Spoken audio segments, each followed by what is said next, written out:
حضرت داؤد طائی اور امام جعفر صادق کے درمیان ایک دن بحث ہو گئی. امام جعفر صادق فرمانے لگے یہ محبت کا ان کا رشتہ تھا آپس میں. حضرت داؤد طائی صوفی تھے اور امام جعفر صادق تو حضور کے نواسے ہیں نا جی, اور بڑا عقیدت کا رشتہ تھا آپس میں. ایک دن امام جعفر صادق کہنے لگے داؤد طائی میرے لیے دعا کر. تو آپ رو پڑے, کہنے لگے حضور میں نواسہ رسول کے لیے دعا کروں؟ آپ تو حضور کے نواسے ہیں, میں آپ کے لیے دعا کروں؟ تو حضرت امام جعفر صادق کہنے لگے یہی تو دعا کرانی ہے, یہی تو میں نے کیا فرمایا, یہی تو دعا کرانی ہے کہ میرے لیے دعا کر, میں اپنے نبی کی بارگاہ میں شرمندہ نہ ہو جاؤں. حضور یہ نہ فرما دیں کہ میرا نواسہ ہو کے تو کیا کرتا رہا, یہی تو دعا کرانی ہے. بڑا پیار تھا. ایک دن بحث ہو گئی, حج کر کے واپس آئے, عراق میں تشریف فرما تھے امام جعفر صادق. حج کر کے واپس آئے تو امام جعفر صادق کہنے لگے جو مکے سے ہو آتا ہے نا, اللہ پھر اس کو دوزخ میں نہیں ڈالے گا. خوش نہیں ہوئے آپ لوگ؟ اللہ آپ کو جزائے خیر عطا فرمائے.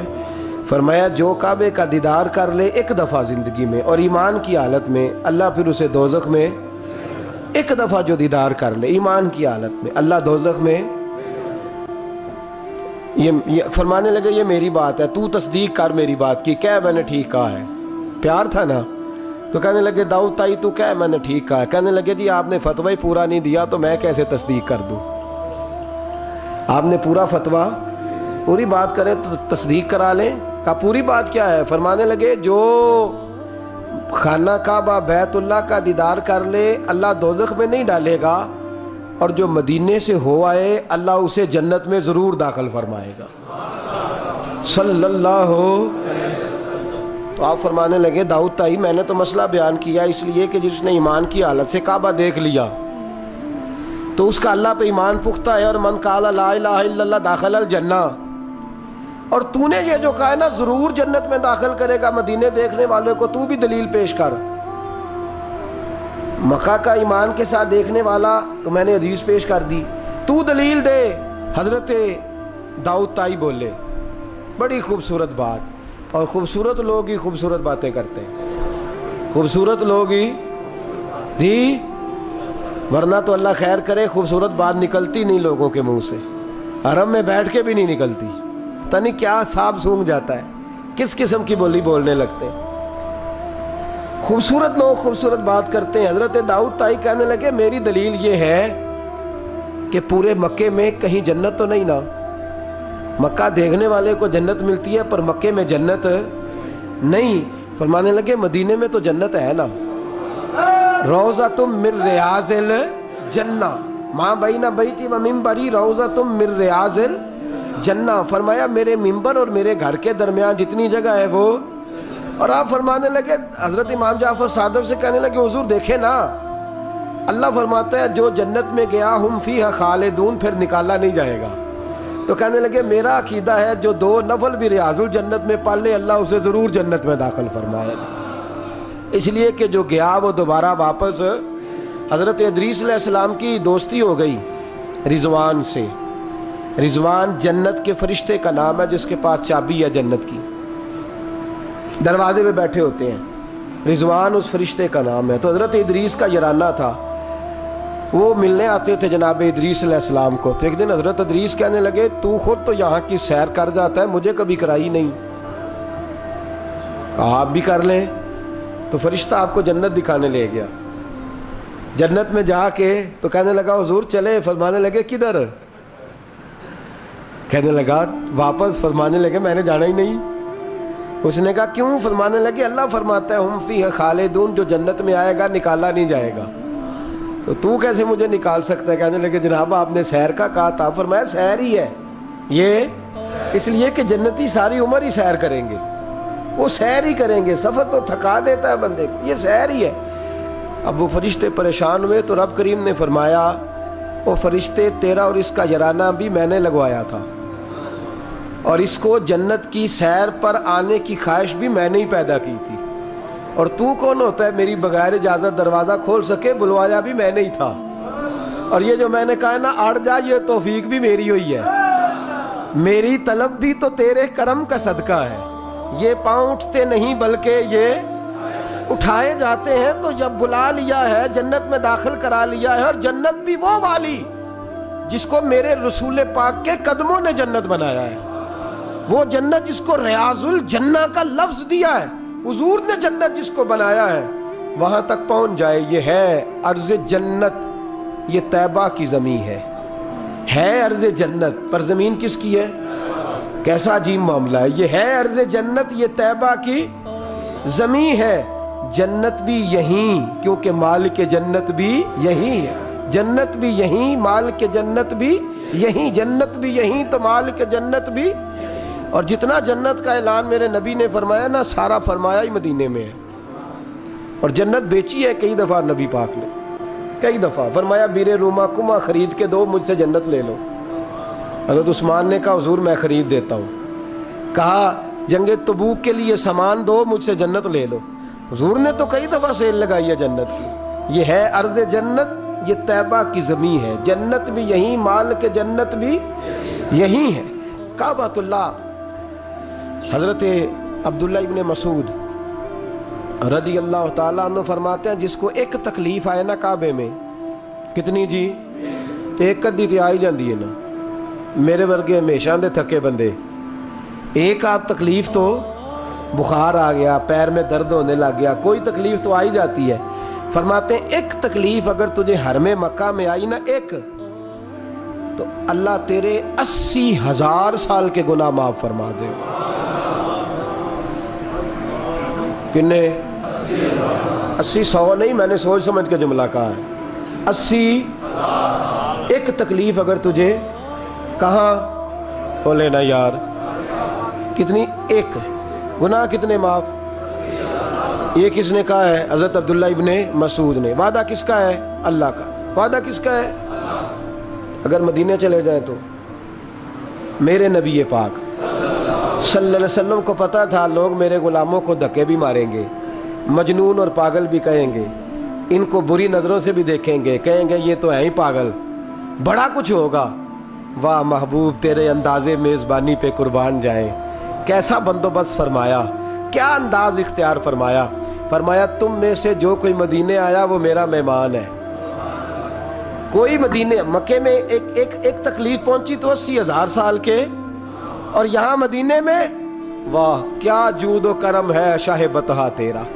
واہ دیکھیں اعلیٰ حضرت لفظ کیا کہتے ہیں، واہ کیا جود و کرم ہے شاہ بطحہ تیرا، نہیں سنتا ہی نہیں دیکھیں ترکیب اعلیٰ حضرت کی، ایسے جملے درد ہو تو نکل، نہیں سنتا ہی نہیں مانگنے والا تیرا، اور کہتے ہیں تیرے قدموں میں رہوں غیر کی ٹھوکر پہ نہ ڈال، جھڑکیاں کھاؤں کہاں چھوڑ کے صدقہ تیرا، اور تیرے قدموں میں جو ہے غیر کا منہ کیا دیکھیں، پھر کون نظروں پہ چڑھے دیکھ کے طلبہ تیرا، دیکھ کے جلوہ نہیں۔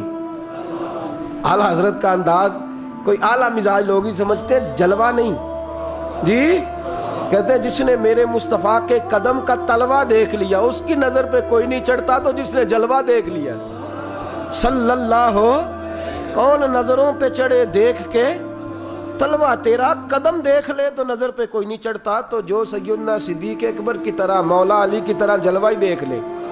اب میری نگاہوں میں جچتا نہیں کوئی، جیسے میرے محبوب ہیں ایسے میرے رسول کریم صلی اللہ علیہ وسلم نے فرمایا جو حرم مدینہ میں آئے اور اسے کوئی تکلیف پہنچے، اس پر کوئی آزمائش آئے، اسے پریشان کیا جائے، اسے یہاں کوئی دکھ پہنچے، تو میرے حبیب نے فرمایا وہ میرا مہمان ہے، وہ صبر کرے۔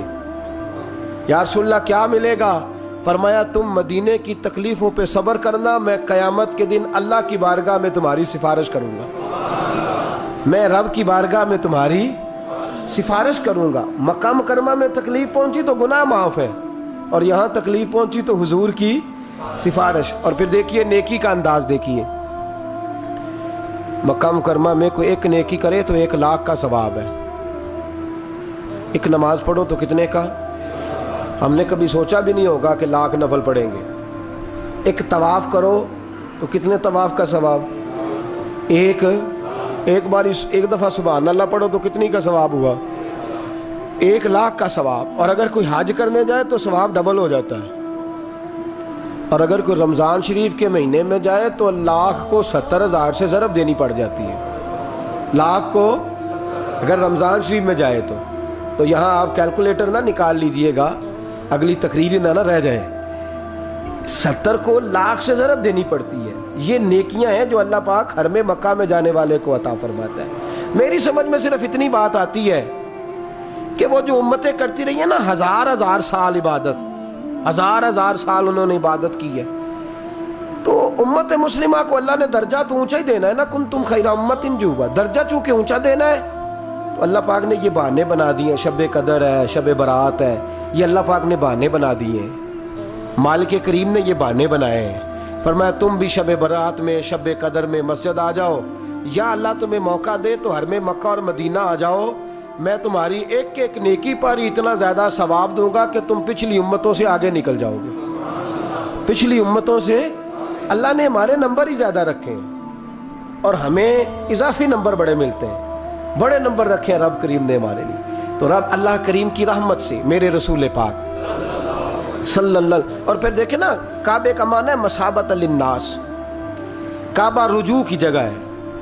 کس چیز کی جگہ ہے؟ یعنی اس کی طرف توجہ ہو. میرے نبی پاک صلی اللہ علیہ وسلم کی سب سے بڑی سنت کعبے کو دیکھنا ہے. حضور بیٹھ جاتے تھے اور کعبے کے سامنے بیٹھتے تھے. جب بھی حرم میں بیٹھ تو دیر تک دیکھتے تھے. کچھ لوگ لالچ کرتے ہیں، نیکی کا کرنا چاہیے، اچھا لالچ ہے کہ میں طواف زیادہ کر لوں، عمرہ زیادہ کر لوں، بڑی اچھی بات ہے. لیکن رسول کریم صلی اللہ علیہ وسلم کی جو سنت سب سے زیادہ مضبوط ہے وہ ہے بیٹھ کے کعبے کا. اور حضور نے فرمایا تو دیدار ہی کرتا رہے، اللہ تجھ پر 20 رحمتوں کا نزول فرما دے گا. کعبہ معظمہ کا دیدار کرنا. کعبہ ہے رجوع کی جگہ. نماز کس طرف منہ کر کے پڑھنی چاہیے جی؟ اجی کدھر منہ کر کے پڑھنے؟ کیڑی سائڈ تے جی؟ مغرب سائڈ پہ. تو جو حرم شریف میں ہو وہ مغرب سائڈ منہ کرے گا، مشرق سائڈ. فَإِنَّمَا تَوَلُّوا فَثَمَّ وَجْهُ اللَّهِ.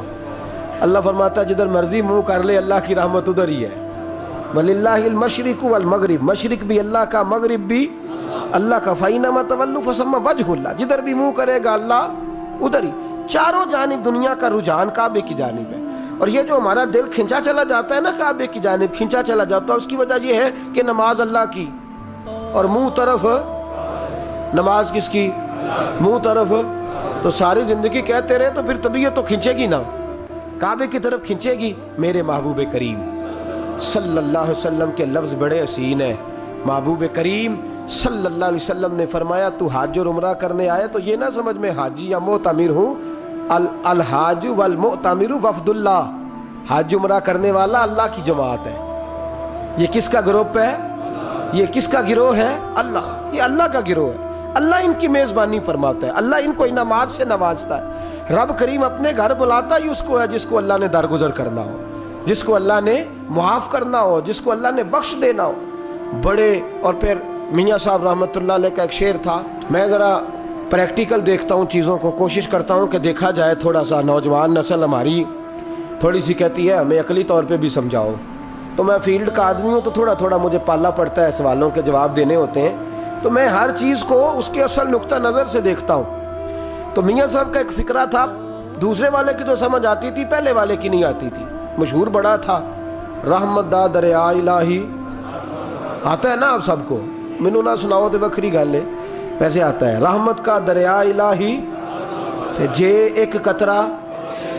وہ جے ایک قطرے والی تو سمجھ میں بات آتی تھی، لیکن وہ جو ہر دم وگدا ہے وہ ظاہری آنکھوں سے نظر. کئی دفعہ ہمیں نظر، صاحب نظر لوگوں کو آتا ہے، باطن میں تو نظر آتا ہے، محسوس ہوتا ہے، لیکن ظاہر نظر یہ کسی نے دیکھنا ہو تو مکے مدینے جا کے نظر آتا ہے. رحمت دا دریا الہی ہر دم، ایک دم نہیں، ہر. مدینے کی جس گلی پہ نظر کریں نا آپ ریلا ہی آ رہا ہے. مکے کی جس گلی پہ نظر کریں، وہ یہاں ایک جھوٹ بولتے ہیں ہمارے سیاستدان، کہتے ہیں یہ ٹھاٹھے مارتا سمندر، حالانکہ وہ نہر بھی نہیں ہوتی لوگوں کی. ٹھاٹھے مارتا سمندر، پتہ نہیں کدھر ٹھاٹھے لگ رہی ہے، اللہ ہی جانتا ہے. اور جو بھی شروع کرتا ہے بات یہیں سے،